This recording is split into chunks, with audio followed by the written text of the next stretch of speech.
राष्ट्रीय अध्यक्षपदासाठी आता मैदानात उरली आहेत केवळ 2 नावं. चर्चेला जोर, तर्कवितर्कांना उधाण, पण अंतिम निर्णय कधी होणार?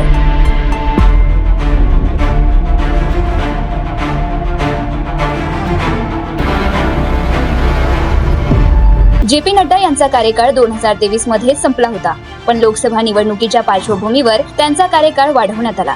त्यानंतर आता जवळपास 1 वर्ष उलटलं तरी नवीन अध्यक्षाची घोषणा झालेली नाही. सामान्यतः भाजपामध्ये अध्यक्षपदासाठी नियोजनबद्ध प्रक्रिया असते, परंतु यावेळी ती थोडी लांबली गेली. यामागे अनेक राजकीय कारणं आहेत. धर्मेंद्र प्रधान सध्या केंद्रीय शिक्षण मंत्री, ओडिसामधून येणारे आणि ओबीसी समाजाचे प्रभावशाली नेते. 2014 पासून ते मोदी सरकारमध्ये मंत्री म्हणून काम करत आहेत. त्यांची निवडणूक नियोजन आणि प्रचार यामधील हातोटी ही पक्षासाठी मोठं असेच आहे.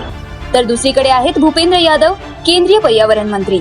पक्षाच्या रणनीती आखण्यात आणि अनेक राज्यातील निवडणूक व्यवस्थापनात त्यांचं नाव अग्रस्थानी आहे. तेही ओबीसी समाजातून येतात.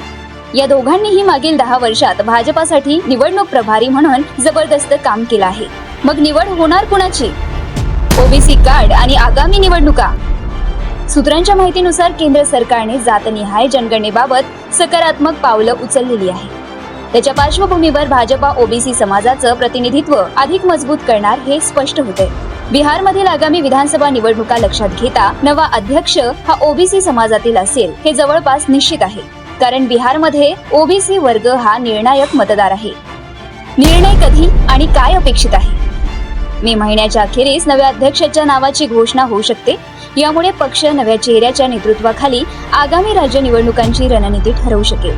राजकीय वर्तुळात असं मानलं जातंय की धर्मेंद्र प्रधान यांच्याकडे संघटन कौशल्य, ओडिसामधील जनाधार आणि केंद्रात मंत्रिपदाचा अनुभव असल्यामुळे त्यांचा वरचष्मा आहे.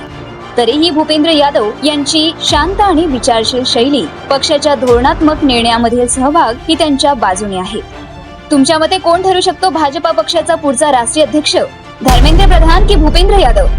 कमेंटमध्ये तुमचं मत जरूर कळवा. जर तुम्ही अजूनही YouTube चॅनलला सबस्क्राईब केलं नसेल तर ते लगेच सबस्क्राईब करा.